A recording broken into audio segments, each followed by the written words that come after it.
Bismillahirrahmanirrahim. Assalamualaikum warahmatullahi wabarakatuh. Alhamdulillah, segala puji bagi Allah yang senantiasa melimpahkan rahmat dan taufiknya kepada kita sekalian. Salam dan salawat kita aturkan kepada Nabiullah Muhammad sallallahu alaihi wasallam. Allahumma sholli ala Muhammad wa ala ali Muhammad. Alhamdulillah, kita dipertemukan kembali di acara Mom Sharing Club di kali yang kedua secara online. Dan insya Allah tema sharing kita kali ini adalah mengangkat tema depresi wanita di tengah wabah. Ya, kenapa kemudian tema ini kita angkat? Karena ini yang kemudian sedang terjadi dan kita rasakan hari ini. Ukhti fillah yang dirahmati oleh Allah Subhanahu wa taala, saya mencoba untuk mengajak ukhti fillah untuk mencermati fakta yang skop lokal saja dulu ya, skop lokal skala NREKANG. Di NREKANG itu rata-rata kalau kita lihat mata pencahariannya banyakkan yang PNS ya, pegawai negeri. Untuk yang di kota. Kemudian di daerah-daerah di kecamatan ada juga yang kemudian lebih banyak menjadi petani ya, mungkin di daerah atas. Di tengah pandemi hari ini kita bagi perempuan yang bekerja, bagi wanita yang bekerja itu diberlakukan sistem WFH, yaitu work from home ya. Jadi ada yang kemudian shift-shiftan di dalam bekerja, dan kemudian ada juga yang menggunakan sistem yang lainnya. Nah, yang ingin saya soroti adalah ketika kemudian teman-teman yang kemudian terbiasa bekerja dari hari Senin hingga kemudian hari Jumat itu dengan adanya pandemi ini kemudian kita dipaksa untuk kembali stay at home ya, di rumah, sehingga waktu kita untuk membersamai keluarga terutama anak-anak itu menjadi lebih panjang dibandingkan dengan hari-hari sebelum pandemi. Boleh jadi kemudian kita hanya punya waktu 1 atau 2 hari untuk kemudian ke kantor, dan selebihnya 4 hari atau 5 hari selebihnya itu kita bersama anak di rumah, bersama suami di rumah dari pagi hingga kemudian tidur kembali. Nah, di tengah suasana yang seperti itu, ketika kemudian kita harus WFH, kemudian anak-anak juga itu BDR ya, belajar di rumah, itu saya melihat, dan ini juga saya merasakan, dan juga ini dirasakan oleh hampir sebagian besar wanita. Untuk kita bicara skop NREKANG dulu ya, dan saya yakin juga ini terjadi di daerah-daerah lain, di mana kemudian para ibu, para wanita itu mengalami stres. Kalau saya pribadi alhamdulillah tidak sampai kemudian stres atau depresi, tetapi di beberapa kasus yang kita lihat banyak wanita yang kemudian mengalami depresi. Kenapa depresi? Ya karena itu tadi terjadi perubahan ya, kebiasaan dari yang awalnya wanita bekerja di luar rumah hingga kemudian mereka menjadi ibu rumah tangga ya, sebagian besar waktunya di rumah, sehingga dari perubahan pola kerja ini mengakibatkan kemudian ibu-ibu menjadi terganggu. Di satu sisi mereka harus WFH ya, work from home, kemudian di sisi yang lainnya mereka juga tetap dibebani dengan kegiatan-kegiatan domestik, dan kemudian anak-anak yang tidak ke sekolah ya, kalau anaknya mungkin lebih dari 1, 2, 3 dan sebagainya, itu anak-anak yang mengalami kebosanan di rumah, tidak kemudian memiliki kegiatan yang lain, akhirnya kemudian terpicu bertengkar. Boleh jadi pertengkarannya terjadi mulai dari pagi hingga kemudian menjelang tidur kembali. Ada saja ya insiden yang terjadi, anak menangis, berteriak, berkelahi, yang kemudian itu menjadi sarapan harian ya. Boleh jadi kemudian ini juga terjadi ketika sebelum pandemi, tetapi intensitas perkelahian pada anak, kemudian pertengkaran dan sebagainya ya, tuntutan sana sini, karena anak-anak mengalami kebosanan, itu kemudian intensitasnya meningkat ketika terjadi pandemi ya, sehingga ini kemudian membuat wanita yang di satu sisi itu mengalami kekhawatiran terhadap terjangkitnya kita dengan wabah ini, kemudian di satu sisi juga harus menjaga anak-anak untuk tetap stay at home, yang tentu saja pemahaman mereka itu tidak sama dengan kita yang mampu kemudian lebih sabar ya untuk bisa stay at home, tapi anak-anak itu masih agak susah untuk kemudian dipahamkan terkait untuk bisa sabar ya, stay at home, sehingga karena kebosanan itu memicu mereka untuk melakukan hal-hal yang mengganggu pikiran para ibu-ibu yang ada di rumah. Kemudian itu untuk skop lokal and rekang ya. Dan kemudian kalau kita melihat ya secara global baik itu di Indonesia maupun di dunia hari ini ya, kita melihat bahwa ternyata dari berita yang kita dapati ada beberapa kejadian-kejadian yang menimpa kaum wanita selama pandemi. Ada percobaan bunuh diri, kemudian meningkatnya kasus kekerasan dalam rumah tangga, meningkatnya jumlah kehamilan ya. Kemudian bahkan ada yang menggelikan, seorang perempuan asal Inggris itu sampai kemudian minum sperma suaminya untuk meningkatkan imunnya, gitu ya. Ukhtifillah yang dirahmati oleh Allah Subhanahu wa taala, fakta-fakta ini kemudian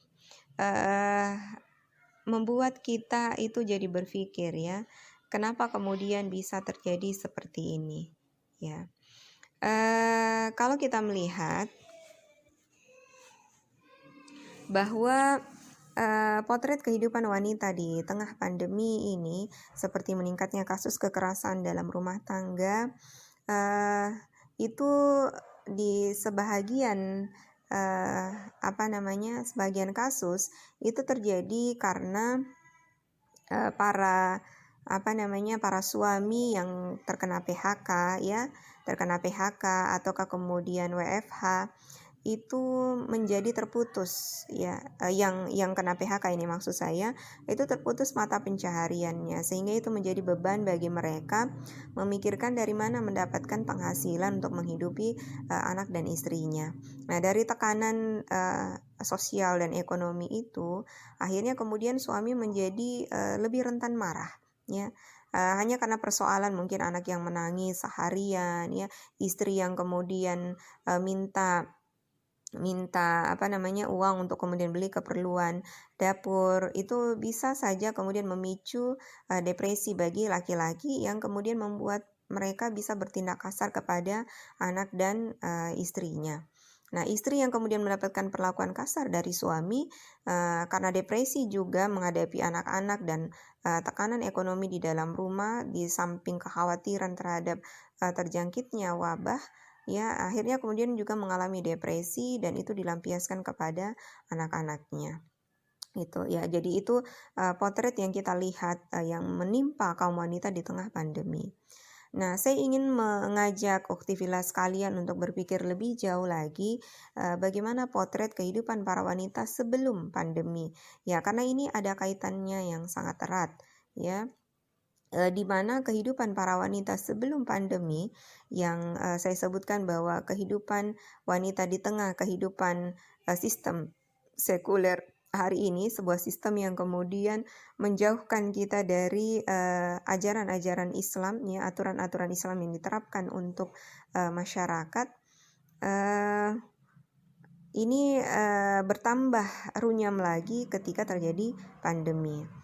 Ya, di kasus di kehidupan kaum wanita sebelum pandemi di tengah sistem kehidupan sekuler hari ini, yaitu kehidupan yang memisahkan antara agama dengan kehidupan, yang menganut paham bahwa agama cukuplah hanya mengatur hubungan antara hamba dengan Tuhannya, yang meliputi ibadah-ibadah mahda, sholat, puasa, zakat, ya cukuplah dengan seperti itu. kemudian aturan-aturan Islam, aturan-aturan agama di kehidupan yang lebih luas lagi, kehidupan masyarakat dalam bidang ekonomi, pendidikan dan sebagainya itu tidak diterapkan, karena yang diterapkan itu adalah aturan-aturan di luar aturan-aturan buatan manusia. Nah, sehingga di tengah kehidupan sekuler ya ini para wanita itu kemudian dipaksa untuk kemudian ikut bekerja. Kenapa saya katakan seperti itu? Ya karena beban hidup keluarga hari ini ya, sebelum pandemi ini saya bicara ya, beban hidup keluarga itu mengalami tekanan yang sangat berat. Kenapa? Ya biaya pendidikan, ya biaya kesehatan itu menjadi semakin mahal. Sementara lapangan kerja bagi para laki-laki itu menjadi lebih sempit. Nah, sehingga para wanita untuk memenuhi kebutuhan hidup keluarga terpaksa harus bekerja untuk membantu para suami.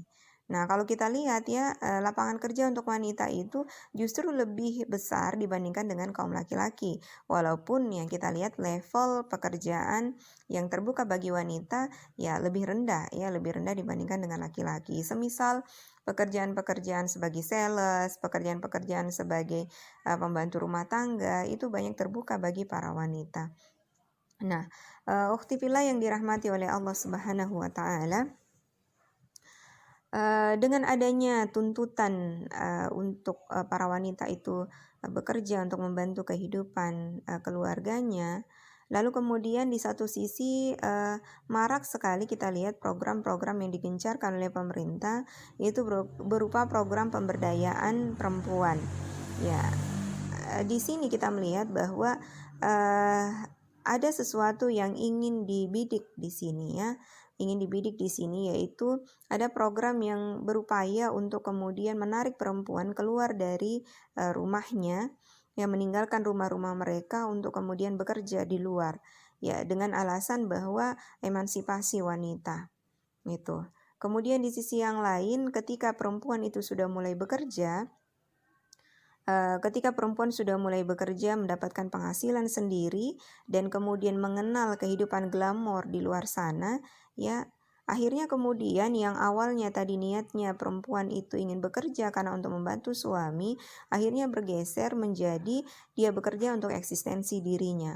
Ya, misalnya eksistensi diri itu adalah bagaimana dengan penghasilannya itu dia bisa mencukupi kebutuhannya sendiri, lifestyle-nya ya, untuk beli aksesoris, ya beli kemudian pakaian-pakaian bermerek ya dan sebagainya, sehingga ya dengan dimilikinya penghasilan sendiri ini membuat kemudian para wanita itu mulai berani untuk berlaku tidak sopan kepada suaminya karena menganggap bahwa dia tidak lagi bergantung secara ekonomi kepada suami. Akhirnya kemudian tidak lagi ar-rijalu qawwamuna 'alan nisa, laki-laki itu yang menjadi qawwam atau pemimpin bagi wanita di dalam rumah tangga. Nah, sehingga ketika suami itu memerintahkan istrinya, banyak kasus kita lihat istri tidak taat lagi kepada suami karena menganggap bahwa dia bisa mendapatkan penghasilan sendiri dan tidak lagi bergantung kepada suami. Nah, itu yang kemudian fakta-fakta yang kita lihat. Lalu kemudian bagi wanita yang kemudian tidak bekerja ya, bagi wanita yang tidak bekerja juga mengalami masalah yang lain, yaitu ketika mereka kemudian mendidik anak-anak mereka itu di rumah dengan nilai-nilai Islam, itu akhirnya kemudian itu dirusak ya oleh tontonan-tontonan, baik itu dari televisi ataukah dari gadget, dari bacaan-bacaan yang kemudian justru bertolak belakang dengan apa yang sudah kita ajarkan di rumah. Dan tidak akan mungkin untuk kemudian membuat anak-anak ini tetap stay di rumah, karena suatu saat mereka juga akan bergaul dengan teman-temannya, akan bergaul dengan lingkungan yang ada di sekitar mereka. Dan kita melihat bahwa lingkungan hari ini itu tidak kondusif, ya, tidak kondusif bagi perkembangan kepribadian Islam anak-anak. Nah, di tengah kondisi yang seperti itu, mahalnya biaya kesehatan, mahalnya biaya pendidikan yang kemudian menjadi pikiran, ya, menjadi suatu yang memberatkan pemikiran kaum ibu. Di satu sisi mereka harus mendidik anak-anaknya, harus mengerjakan pekerjaan domestik, kemudian di sisi lain mereka juga harus memikirkan bagaimana membantu suami untuk mendapatkan, memenuhi kebutuhan keluarga, memenuhi biaya pendidikan anak, biaya kesehatan dan sebagainya. Ini kemudian membuat para wanita itu rentan untuk mengalami stres atau depresi. Ditambah lagi dengan munculnya wabah COVID-19 ini, semuanya kemudian bertambah runyam. Jadi itu sekilas tentang potret wanita di tengah kehidupan sekuler hari ini. Nah, saya ingin kemudian mengajak kembali ukhti fillah sekalian untuk membandingkan, ya, kehidupan sekuler hari ini dengan kehidupan para wanita di tengah di bawah sistem kehidupan Islam. Itu sebuah sistem kehidupan yang menerapkan aturan-aturan Islam dalam seluruh bidang kehidupannya. Dulu ketika Rasulullah SAW mendirikan kekhilafahan Islam di Madinah, yang kemudian dilanjutkan oleh para khulafaur rasyidin, Abu Bakar, Umar bin Khattab, Utsman, Ali, dan hingga kemudian kekhilafahan terakhir di Turki Utsmani dan dihancurkan pada tahun 1924. Itu kehidupan masyarakat pada saat itu hidup dalam suasana yang kondusif, ya. Karena kenapa? Karena di tengah kehidupan Islami pada saat itu, pendidikan, kesehatan itu gratis, sehingga para wanita itu tidak lagi kemudian memikirkan tentang bagaimana uang sekolah, ya, uang kesehatan bagi keluarganya. Mereka fokus terhadap tanggung jawab mereka sebagai ummu warabatul bait, sebagai ibu dan pengatur rumah tangga itu. Karena dalam Islam telah menetapkan bahwa kewajiban tertinggi bagi para wanita itu adalah sebagai ummu warabatul bait, sebagai ibu dan pengatur rumah tangga, sebagai ibu yang kemudian melahirkan anak, mendidik mereka menjadi generasi-generasi yang akan meneruskan kehidupan Islami, lalu kemudian mengatur rumah tangganya agar kemudian para suami itu dapat betah menjadikan rumah mereka itu sebagai baiti jannati. Maka tidak heranlah kemudian kalau kita melihat bahwa dari keluarga-keluarga yang Islami ini muncullah kemudian anak-anak hebat, ya, para mujahid-mujahidah yang kemudian mengharumkan nama Islam, memberikan kontribusi yang terbaik dalam peradaban Islam pada saat itu. Ya, selain kewajiban sebagai ummu warabatul bait, Islam juga memberikan penjagaan yang sangat sempurna kepada para wanita, ya, baik ketika mereka berstatus sebagai anak, sebagai istri, maupun sebagai ibu dan anggota keluarga, anggota masyarakat. Di dalam Islam kemudian memberikan penjagaan kepada para perempuan dimulai ketika mereka masih berstatus sebagai anak.